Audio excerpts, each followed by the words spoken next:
पंढरपूर तालुक्यातून धक्कादायक घटना, संशयावरून पत्नीचा केला गळा आवळून खून। पंढरपूर तालुक्यातील सांगवी या गावामध्ये एक धक्कादायक घटना घडली आहे। कौटुंबिक भांडणाचा मनात राग धरून पतीनं पत्नीचा गळा आवळून निर्घृण खून केल्याचा धक्कादायक प्रकार समोर आला आहे।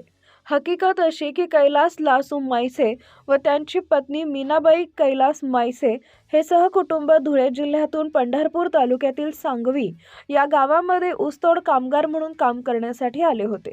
त्यांच्यामध्ये वारंवार कोणत्याही कारणावरून सतत भांडण होत होतं।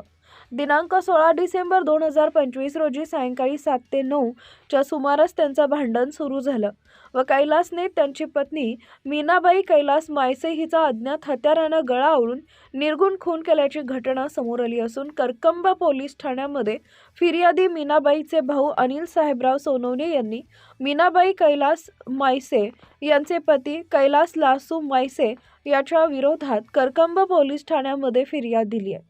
पुढील तपास करकंब पोलीस ठाण्याचे सहाय्यक पोलीस निरीक्षक सागर कुंजीर हे तपास करत आहेत।